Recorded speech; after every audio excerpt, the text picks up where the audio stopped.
Praise the Lord. கிறிஸ்துவுக்கு அன்பானவர்களே, இயேசு கிறிஸ்துவின் இடைநேற்ற நாமத்தினாலே உங்கள் யாவருக்கும் என் அன்பின் வார்த்தைகளை ஸ்தோத்திரத்தை தெரிவித்துக் கொள்கிறேன். கர்த்தர் உங்களை ஆசீர்வதிப்பாராக. இன்று நம்முடைய தியானத்துக்கு ஆதரவாய் கர்த்தர் கொடுத்த வாக்குத்தத்த வார்த்தை என்னவென்றால், சங்கீதங்களின் புத்தகம் 81:16 வசனத்தை நான் வாசிக்கிறேன். உச்சிதமான கோதுமையினாலும் அவர்களை போஷிப்பார், கண்மலை தேனினால் உன்னை திருப்தியாக்குவேன் என்று சொல்லி கர்த்தர் வாக்குத்தத்தம் பண்ணுகிறார். என் ஆண்டவர் இன்றைக்கு உச்சிதமான விலை உயர்ந்த ஆகாரத்தினாலே உங்களை போஷிப்பார். அவர் நம்மை திருப்திப்படுத்துகிற தேவன். பிரியமானவருடைய பிள்ளைகளை, சர்வ வல்லமுள்ள தேவன், ராஜாதி ராஜா, வானத்தை பூமியை படைத்தவர், நம்முடைய மேய்ப்பராயிருந்து நம்மை நடத்துகிறார். புல்லுள்ள இடங்களிலே நம்ம நடத்துகிறார். மேய்ச்சல் இருக்கிற இடத்துல நடத்துகிறார். நம்மை பசியினால் வருந்த விடாமல், கஷ்டத்தினால் வருந்த விடாமல் ஒவ்வொரு நாளும் நம்மை நடத்துகிற தேவனா இருக்கிறார். பிரியமான தேவனுடைய பிள்ளைகளை, உச்சிதமான கோதுமையினால் விலை உயர்ந்த ஆகாரங்களினாலே உங்களை போஷிப்பார். ஒரு காலத்துல ஒருவேளை சாப்பாட்டுக்கு எங்களுடைய காரியம், எங்களுடைய வாழ்க்கை மிகுந்த கஷ்டமா இருந்து, ஒருவேளை பழைய சாதம் தான் எங்களுக்கு நிறைய கிடைக்கும். அந்த பழைய சாதத்தை சாப்பிட்டு வளர்ந்தவர்கள், அது அந்த பழைய சாதத்தை அவ்வளவு தேனை போல சாப்பிடுவாங்க. ஆனால் இன்றைக்கு ஆண்டவர் திருப்தியாக 3 வேளை இல்லை, எத்தனை வேளைனாலும் சாப்பிடுகிற அளவுக்கு கர்த்தர் எங்களை நடத்துகிறார்.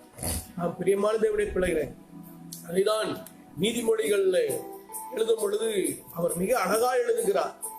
30ஆம் அதிகாரத்துல 9ஆம் வசனத்துல, நான் பரிபூர்ணம் அடைகிறதினால் மறுதலித்து கர்த்தர் யார் என்று சொல்லாதபடிக்கு, தரித்திரப்படுகிறதினால் திருடி என் தேவனுடைய நாமத்தை வீணிலே வழங்காதபடிக்கு என்படி எனக்கு கலந்து என்னை போஷித்தருளும் என்று சொல்லுகிறார். பிரியமானவர்களே, ஒவ்வொரு நாளும் நமக்கு படி அளக்கிறவர் நம் ஆண்டவராக இயேசு கிறிஸ்து. நம்முடைய தேவைகள் தெரியும், நம்முடைய காரியங்கள்லாம் அவருக்கு தெரியும். நிச்சயம் நமக்கு அவர் படி அளப்பார், நிச்சயம் நமக்கு கொடுப்பார், நிச்சயம் நம்மை போஷிப்பார், ஆதரிப்பார், நம்முடைய குறைவுகளை நிறைவாக்குவார். ஆனா ஒரு கல்யாணத்தில் திராட்சரசு குறைபட்ட பொழுது கர்த்தர் அவர்களை ஆசீர்வதித்தார். அன்புக்குரியவர்களே, இது உச்சிதமான கோதுமை. உபாகமம் என்ற புஸ்தகத்திலே நாம் வாசிக்கும் பொழுது, இஸ்ரவேல் ஜனங்களை வனாந்திரத்திலே 40 வருஷம் நடத்தினார். அந்த ஜனங்கள் அப்பத்திற்காக, ஆகாரத்திற்காக ஆண்டவர்கிட்ட புலம்பிக்கிட்டே இருக்கிறாங்க, முறுமுறுத்துக்கிட்டே இருக்கிறாங்க. அப்ப ஆண்டவர் பாருங்க, வானத்திலிருந்து மன்னாவை புசிக்க கொடுத்தாராம். தூதர்கள் சாப்பிடுகிற அப்பத்தை அவர்களுக்கு கொடுத்தாராம். 40 வருஷம் அவர்கள் சாப்பிட்டிருக்கிறார். காடைகளை கொடுத்திருக்கிறார், கண்மலையிலிருந்து தண்ணீரை கொடுத்திருக்கிறார். அது மாத்திரமல்ல, கசந்த தண்ணீர், கசப்பான மாறாவின் தண்ணீர் அவருடைய கண்ணெதிர்ப்பை மதுரமாய் மாற்றி இருக்கிறார். நம்முடைய ஆண்டவருடைய அற்புதமான செயல். இன்றைக்கு கர்த்தர் உங்களுக்கு ஒரு அற்புதத்தை செய்து உங்களை போஷித்து நடத்துவார், அற்புதத்தை செய்வார். நீங்கள் கவலைப்பட வேண்டாம். இஸ்ரவேல் ஜனங்களை நடத்தின ஆண்டவர் உங்களையும் நடத்துவார், குறைவில்லாமல் நடத்துவார், தொய்வில்லாமல் நடத்துவார், அற்புதங்களை செய்து உங்களை நடத்துவார். இஸ்ரவேல் ஜனங்களுக்கு அவர் சொல்லும்போது சொல்லுகிறார், அவர் உங்களை சிறுமைப்படுத்தி உன்னை பசினாலே வருத்தி, மனுஷன் அப்பத்தினால் மாத்திரமல்ல தேவனுடைய வாயிலிருந்து புறப்படுகிற ஒவ்வொரு வார்த்தையினால பிழைப்பார் என்று சொல்லி அவர்கள் அறிந்து கொள்ளத்தக்கதாக, உணரத்தக்கதாக கர்த்தர் அவர்களை நடத்துகிறார். பிரியமான பிள்ளைகளே, நம்ம ஆகாரத்து மேலேயே நோக்கமா இருக்க கூடாது. ஐயோ அடுத்த வேலை என்ன செய்யுது, அடுத்த வேலை ஆகாரம் இல்லை, அப்படி யோசிக்க கூடாது. ஆண்டவருடைய வார்த்தையினால பிழைப்போம். அவரை விசுவாசிக்கணும், வார்த்தை விசுவாசிக்கணும். பாருங்க, ஒரு தடவை மகிழ்ச்சி ஜீவானந்தையா எனக்கு என்னோட கூட பேசிட்டு இருக்கும்போது சொன்னார், ஒரு தடவை அவர் அமெரிக்கா தேசத்துல ஊழியம் செய்யும் பொழுது அங்க இருந்த தமிழர்கள் அவரை விருந்துக்கு அழைச்சாங்க. நீங்க விருந்துக்கு வாங்கயா அப்படின்னு. அப்ப அவர் சொன்னாரா, எனக்கு அழகான சாம்பார் வச்சு கொடுமா, சாம்பார் ரசம் வச்சு கொடுமா. அதே போல அவங்க அவருக்கு வர்றதுனால அவர் குடும்பத்துக்கு அவருக்கு மாத்திரம் அவங்க ஆகாரம் செய்ய வச்சிட்டாங்க. ஆனா அவர் அங்க அந்த நாட்டுல இருக்கிற கூட ஒரு 7 பேரை கூப்பிட்டு போயிட்டாரு. அங்க போய் அவங்க டீ சாப்பிட்டாங்க, எல்லாமே தண்ணிலாம் குடிச்சிட்டாங்க. ஆனா சாப்பாடு பரிமாறுற நேரம் வந்துருச்சு, பரிமாறல அந்த வீட்டுக்காரர். ஏன்னு பரிமாறல, என்னாச்சுன்னா அவங்க கூப்பிட்டு, ஐயா உங்களுக்கு மாத்திரம் தான் நாங்க சாப்பாடு செஞ்சிருக்கிறோம், நீங்க 7 பேர் கொண்டு வந்திருக்கீங்க, அவங்களும் பராக்கிரமசாலியா இருக்கிறாங்க, அவங்க பயங்கரமா சாப்பிடுவாங்க போலுக்கு அப்படின்னு. அப்ப சொன்னாரா, நீ டேபிள் எடுத்து வந்து எல்லாத்தையும் ஆதாரத்தை வையுமா, டைனிங் டேபிள் எடுத்துட்டு வந்து வை. கொண்டு வந்து வைத்து ஜெபித்தாராம.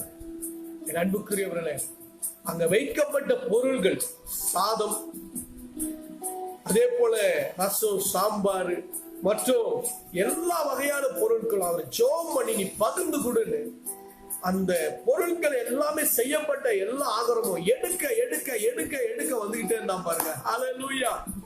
பாருங்க, எல்லாரும் சாப்பிட்டு திருப்தியாய் சாப்பிட்டாங்களாம். அப்படி கர்த்தர் அற்புதத்தை செய்திருக்கிறார். உங்கள் நடுவில் கர்த்தர் அற்புதத்தை செய்வார். என் அன்பு தேவனுடைய பிள்ளைகளே, 1 ராஜாக்கள் புஸ்தகம் 17ஆம் அதிகாரத்துல பாருங்களேன், கர்த்தருடைய வார்த்தையிலே பிழைப்பான். எலியா ஆண்டவர் சொன்ன வார்த்தையை கேட்டு ஆகாபுக்கு முன்பாக போய் சொல்லுகிறார், இன்று முதல் மழையும் பனியும் பெய்யாது இருக்கும் என்று சொல்லிட்டார். கர்த்தருக்கு முன்பாக நிற்கிற நான் அவருடைய ஜீவனை கொண்டு சொல்கிறேன் என்று சொல்லிட்டு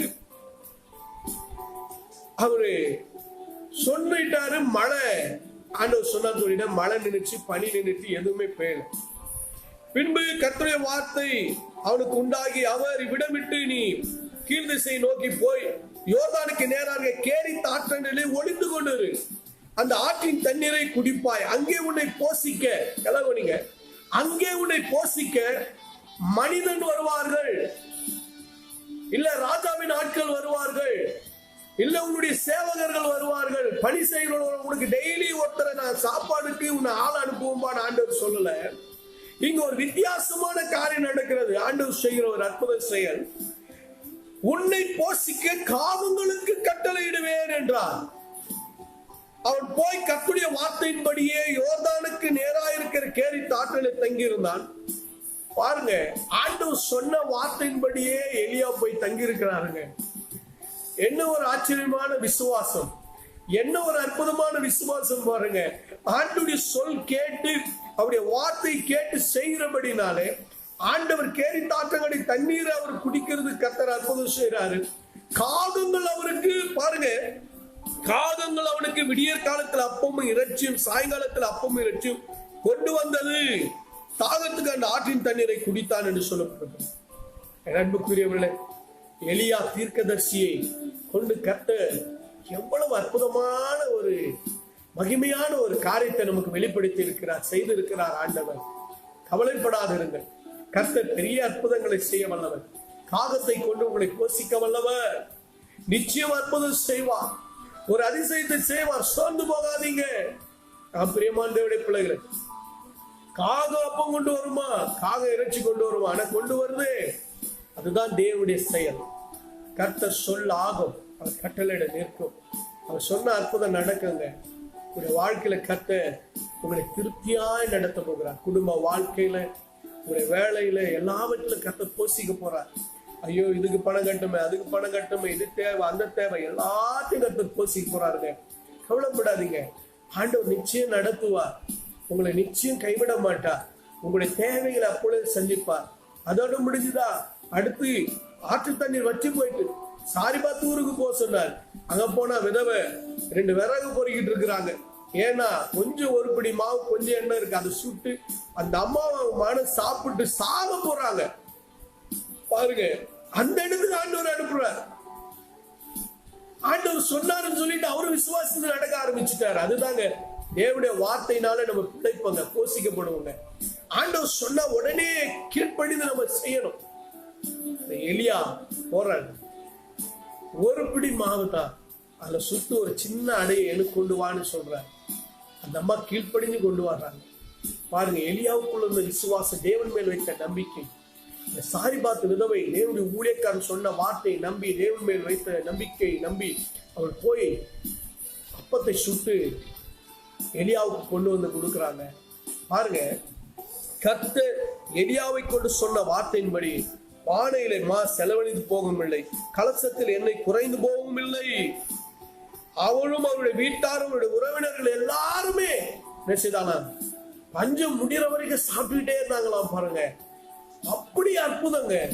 இன்னைக்கு கர்த்தர் சொல்றாரு, உங்களுடைய வாழ்க்கையில ஒரு உற்பத்தி உண்டாக போகிறது, உருவாக்க போகிறார் ஆண்டவர். ஒரு உருவாக்குகிற அற்புதத்தை நீங்கள் பார்க்க போகிறீர்கள். எடுக்க எடுக்க வந்து கொண்டே இருக்கிற சுரக்குகிற ஒரு அற்புதம், ஜீவ ஊற்றாக ஜீவ நதியாக கர்த்தருடைய வாழ்க்கையில வந்து ஒரு அற்புதத்தை செய்ய போகிறார். ஹல்லேலூயா. ஒரு பெரிய மிராக்கிள் நடக்க போகிறது. எடுக்க எடுக்க எடுக்க எடுக்க ஆமென்.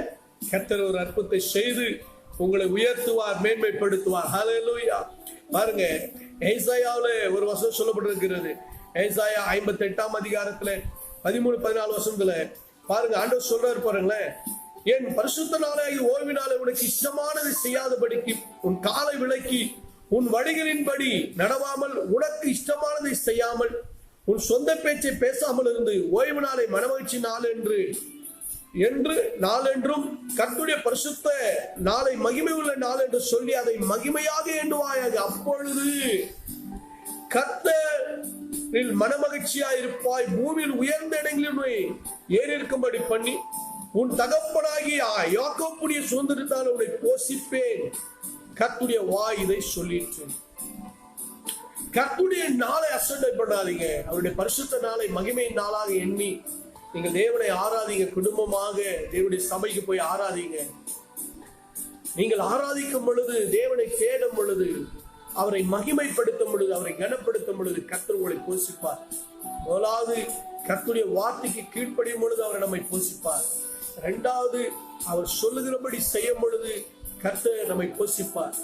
மூன்றாவது, பிரியமானவருடைய பிள்ளைகளே, அவருடைய ஆராதிக்கும் பொழுது, அவரை மகிமைப்படுத்தும் பொழுது அவர் நம்மை போஷிப்பார். பிரியமானவருடைய பிள்ளை கைவிட மாட்டார். அதே போல ஆண்டவரை நீங்கள் அசட்டை பண்ணாதீங்க. அற்பமாய் நீங்கள் ஆராதனை செய்யாதீங்க. உங்களுக்கு இஷ்டமானதை நீங்க செய்யாதீங்க. ஆண்டவருக்கு என்ன பிரியமோ அதை செய்யுங்க. கர்த்தர் உங்கள் குடும்பத்தை சந்ததி சந்ததியாக உங்களை போஷித்து அற்புதங்களை செய்வார். ஆம் பிரியமானவருடைய பிள்ளைகளை, அது மாத்திரமல்ல, மத்தேயு சுவிசேஷம் 14 அதிகாரத்துல நீங்கள் வாசிக்கும் பொழுது, இயேசு படவிலேறி வனாந்திரமான ஒரு இடத்துக்கு போனார். கால்நடையா ஒரு இடத்துல திரளான ஜனங்கள் போனார்கள். இயேசு வந்து திரளான ஜனங்களை கண்டு அவர்கள் மனதுருகி அவர்கள் வியாதிகளெல்லாம் சுகமாக்கினார். சாயங்காலமான பொழுது அவர்கள் சோர்ந்து போவார்களே, அவர்களுக்கு ஆகாரம் கொடுக்கணுமே கொடுக்கும் பொழுது பாருங்க, அவங்க கிட்ட 5 அப்பம் 2 மீன் தான் இருந்தது. 5000 பேர் புருஷர்கள் மாத்திரம் சாப்பிட்டு திருப்தியாகி மீதம் எடுக்க செய்தாராம். இன்னைக்கு கர்த்தர் சொல்றாரு, உங்களுடைய வாழ்க்கையில, உங்களுடைய பிசினஸ், உங்களுடைய தொழில, உங்களுடைய வேலையில, உங்களுடைய வருமானத்துல நீங்க செய்யற எல்லாவற்றிலும் கர்த்தர் உங்களோடு கூட இருந்து, ஏசப்பா உங்களோடு கூட இருந்து அவர் மீதம் எடுக்கத்தக்கதான அற்புதத்தை செய்வார். நீங்க திருப்தியாய் வாழத்தக்கதான அற்புதத்தை செய்வார். குறைவில்லாமல் உங்களை நடத்துவார், உங்களை ஆசீர்வதிப்பார். பெரிய ஜெயத்தை நீங்கள் பார்க்க போகிறீர்கள். என் அன்புடைய பிள்ளை, மீதியான துணிக்கைகளை எடுத்தார்களாம். ஆகினாலே கர்த்தருடைய சத்தத்தை கேளுங்கள். ஆண்டவருடைய மனதுருக்கத்தில் எப்பொழுதும் நில்லுங்கள். அவருடைய அற்புதத்தை நோக்கி பாருங்கள், இயேசுவை நோக்கி பாருங்கள். அப்பொழுது உங்களுடைய வாழ்க்கையில திருப்தியாய் நிரம்பி வடிகிற, மீதம் எடுக்கிற அற்புதத்தை கர்த்தர் செய்வார். கர்த்தருக்கு ஒப்பு கொடுங்கள். உங்களுடைய வாழ்க்கை கர்த்தர் உங்களை, உங்கள் குடும்பங்களை ஆசீர்வதிப்பார். அன்பு தேவனுடைய பிள்ளைகளே, தேசத்துல எத்தனையோ பேர் இன்னைக்கு பசியினாலும் பட்டினியெல்லாம் வாழ்றாங்க. ஒருவேளை சாப்பாடு கூட இல்லாம எத்தனையோ பேர் கஷ்டப்படுறாங்க. என் அன்புக்குரியவர்களே, உங்களால் முடிந்தால் நீங்கள் அப்படிப்பட்ட ஆட்களை தேடி அவளுக்கு நீங்கள் ஆகாரம் கொடுங்கள். வேதம் சொல்லப்படுங்கள், நான் பசியாயிருந்தேன் எனக்கு ஆகாரம் கொடுத்தீர்கள் என்று சொல்லி நீங்கள் அவர்களுக்கு செய்கிற ஒருவேளை உதவி, அதனாலே ஆண்டவர் அந்த ஜனங்களை கொண்டு மகிமைப்படுவார். அவர் சொல்லுகிறார், நீங்கள் எதை செய்கிறீர்களோ அதை எனக்கே செய்கிறீர்கள் என்று சொல்லுகிறார். அதனாலே சிறியர்கள் ஒருவனுக்கு நீங்கள் செய்யுங்கள், ஆகாரத்தை கொடுங்கள், உங்களுக்கு முடிந்த உதவியை நீங்கள் செய்யுங்கள், பரலோக ராஜ்யத்தை இதன் மூலமாய் கட்டுங்கள். என் அன்புக்குரியவர்களே, நீங்கள் இப்படி செய்யும் பொழுது தேவன் மகிமைப்படுவார். ஏசப்பா உங்களுக்கு கொண்டு மகிமைப்படுவார். கர்த்தர் உங்களை, உங்கள் குடும்பங்களை ஆசீர்வதிப்பார். கண்பிடி ஜெபிப்போமா. பரலோக பிதாவே, என் தகப்பனே, வானத்துக்கு பூமிக்கு தேவனாய் கர்த்தாவே, இயேசு கிறிஸ்து நாமத்தினால் வருகிறப்பா. இப்பொழுதும் ஆண்டவரே, என் தேவன் தாமே பிள்ளைகளை ஆண்டவர் உச்சிதமான கோதுமை, விலை உயர்ந்த ஆண்டவரை ஆசீர்வாதத்தினாலே, விலை உயர்ந்த அற்புதத்தினாலே இவர்களை நிரப்ப போகிறீர், திருப்திப்படுத்த போகிறீர். ஆண்டவரே, ஆண்டவரே, வானத்திலிருந்து எங்களை போஷிக்க போகிறீர் மன்னாவினாலே. வானத்திலிருந்து அற்புதங்களை அடையாளங்களை எங்களுக்கு செய்ய போகிறீர் ஆண்டவரே. சியோனிலிருந்து உம்முடைய ஆசீர்வாதங்கள், சியோனிலிருந்து உம்முடைய நன்மைகள் வர போகிறது அப்பா. ஆண்டவரே, எலியாவை காலங்களை கொண்டு போஷித்தவர், இன்றைக்கு உம்முடைய பிள்ளைகள் உம்முடைய ஊழியத்தை செய்கிறவர் எல்லாரும் நீர் காலத்தை கொண்டு இன்னைக்கு போஷிக்க போகிறீர். ஒரு அற்புதம் நடக்க போவதற்காக நன்றி சுவாமி. நீ நடத்துங்கப்பா, சோர்ந்து போகாமல் மனதுருகி அற்புதத்தை செய்யுங்க ஆண்டவர். வியாதிகளை சுகப்படுத்துங்க, அற்புதத்தை செய்யுங்கப்பா ஆண்டவரே. இன்றைக்கு ஒருவேளை கூட சாப்பாடுக்கு இல்லாமல் எவ்வளவு பேர் இருக்கிறாங்க சுவாமி. என்னுடைய இந்தியாவில பல தேசங்களிலே ஆண்டவரே, அவளெல்லாம் நீர் போஷிப்பீராக, அவளுக்கெல்லாம் ஆதரவு கொடுப்பீராக. என் தேவன் ஆண்டவரே,